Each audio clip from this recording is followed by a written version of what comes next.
ఏది మంచి దేశం అని. ఆయన నా ప్రియమైన దేశం అని ఒక ఆర్టికల్ రాశాడు. పరలోకాన్ని గురించి చాలా చక్కని మాటలు రాశాడు. ప్రపంచంలో ఏది మంచి దేశము అనే ప్రశ్న రాగానే ఒక్కొక్క రంగంలో ఒక్కొక్క దేశానికి ఆధిక్యతలు ఉన్నాయి. కల్చరల్గా కొన్ని దేశాలు మంచిగా ఉండుండొచ్చు, ఆర్థికంగా కొన్ని దేశాలు మంచిగా ఉండుండొచ్చు, మిలిటరీ పవర్తో కొన్ని దేశాలు శక్తివంతంగా ఉండుండొచ్చు, ఆర్థిక వ్యవస్థ చాలా బలంగా ఉన్న దేశాలు కొన్ని ఉన్నాయి.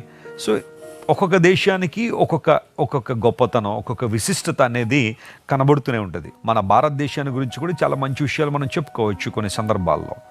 అయితే దేవుడు ప్రవేశపెట్టే మంచి దేశం ఏంటి?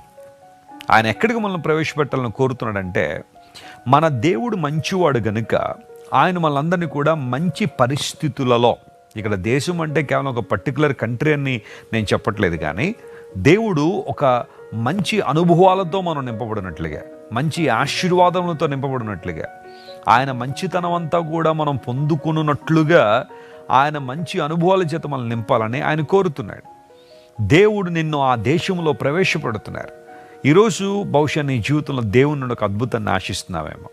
ప్రభువా, నీ మంచితనాన్ని నా జీవితంలో కనుపరుచున్నాయని నువ్వు ప్రార్థన చేస్తున్నావేమో. ఆనాడు మోషే ప్రార్థన చేశాడు దేవుని సన్నిధిలో. దేవుడు ఆ ప్రార్థనకు జవాబుగా వాగ్దానం చేశాడు, నా మంచితనం అంతా నీకు కనుపరుస్తానని వాగ్దానం చేశాడు. దేవుడు నీతో మాట్లాడుతున్నాడు. ఒకవేళ ఎంతవరకు నువ్వు కీడును అనుభవించిన స్థితిలో ఉన్నావేమో, నీ జీవితంలో ఎన్నో దుర్వార్తలు వినాల్సిన పరిస్థితులు నువ్వు ఉన్నావేమో, ఎంతవరకు నీవు అనుకున్నది ఏదీ జరగలేని పరిస్థితులు నువ్వు బ్రతికేవేమో, శాంతి సంతోషం లేక, ఆనందం లేక, కుటుంబ పరంగా సమస్యలు, ఆర్థికపరమైన ఒత్తిళ్ళు, ఆ తర్వాత శారీరక సంబంధమైన అనారోగ్యములు, మానసికమైన కృంగుదల, వీటన్నిటితో నా జీవితం అంతా కూడా అస్తవ్యస్తంగా అయిపోయిందండి వెస్లీ గారు.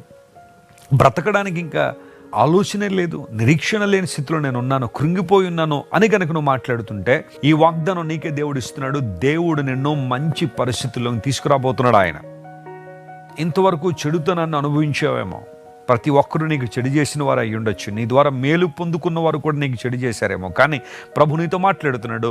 ఈరోజు దేవుడు నిన్ను మంచి ప్రాంతంలోనికి, మంచి అనుభవాల్లోనికి, మంచి ప్రదేశంలోని దేవుడు నేను తీసుకొస్తున్నాడు. You will experience God's goodness in your life. ఇదే విషయాన్ని కీర్తనాకారుడు కూడా అంటాడు. కృపాక్షేమములే నా వెంట వచ్చును అనే మాట వాడాడు. 23వ కీర్తన 6వ వచనం. కృపాక్షేమం అనే మాటలో surely goodness and mercy shall follow me all the days of my life. ఇంగ్లీష్లో గుడ్నెస్ అనే పదం అక్కడ వాడబడింది. మంచితనము. దేవుడు తన మంచితనంతో నిన్ను నింపాలని కోరుతున్నాడు ఆయన. నీ వచ్చి ఆ ప్రదేశం ఎలా ఉండబోతుందంటే, నీ వచ్చి ఆ ప్రాంతం ఎలా ఉండబోతుందంటే, అక్కడ నీటి ఊటలు ఉన్నాయి. ఆమేన్. Praise the lord.